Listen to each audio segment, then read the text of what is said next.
At night in Paris, Driss, is driving Philippe's closet, Maserati quadriplegic at high speed. Chased through the streets by the police, they are eventually cornered. Driss claims the quadriplegic Philippe must get to the emergency room urgently. Philippe pretends to have a seizure and the fooled police officers escort them. After arriving at the hospital, Driss drives away. The story of friendship between the two men is then told as a flashback. Philippe, a wealthy quadriplegic owner of a luxurious hotel particulier, and his assistant Magali are interviewing potential live-in caregivers. Driss has no ambitions to get hired and is just there to get a signature on a document proving his interview was rejected, to continue with his welfare benefits. He is told to come back the next morning to collect his signed document. The next day when Driss returns, Philippe's aide Yvonne greets him, telling him he has the job on a trial basis. Despite being uninterested and inexperienced, he does well caring for Philippe, although using unconventional methods. Driss learns the extent of his employer's disability, aiding Philippe in every aspect of his life. A friend of Philippe's reveals that Driss was in jail for 6 months for robbery, but Philippe disregards the warnings, not caring about Driss's past. As Driss is the only one who does not treat Philippe with pity, he will not fire Driss as long as he does his job properly. Philippe explains his disability was from a paragliding incident and that his wife died without bearing children. Gradually, Driss helps him to organize his private life, including disciplining his precocious adopted daughter Elisa. Driss discovers modern art, opera, and starts painting.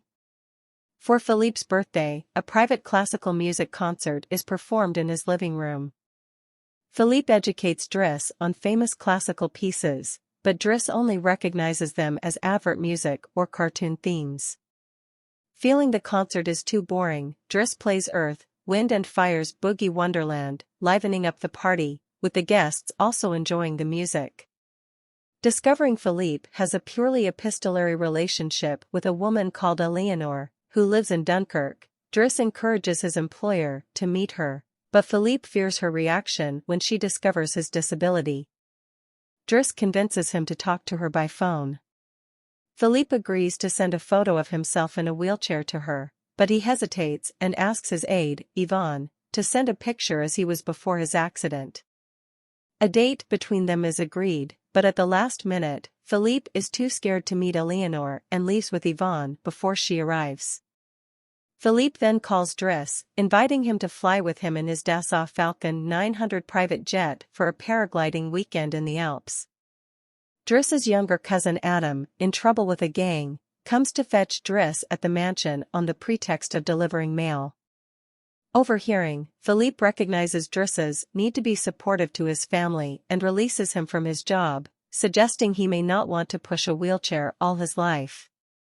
Driss returns home, joins his friends, and manages to help his younger cousin. In the meantime, new caregivers have replaced Driss, but Philippe is not happy with any of them. His morale is very low, and he stops taking care of himself. He grows a beard and looks ill. Worried, Yvonne calls Driss back. Upon arrival, Driss drives Philippe in the Maserati, which brings the story back to the initial police chase.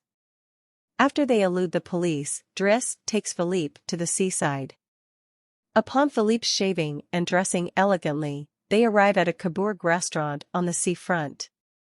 Driss suddenly leaves the table, saying good luck to Philippe on his lunch date. A few seconds later, Eleanor arrives. Emotionally touched, Philippe looks through the window and sees Driss outside, smiling at him. Driss bids Philippe farewell and walks away as Philip and Eleanor chat and enjoy each other's company. The film ends with shots of Philippe Pozzo di Borgo and Abdel Salou, the people on whom the story is based, together on a hillside, reminiscent of the paragliding scene earlier in the film. The closing caption states that the men remain close friends to this day.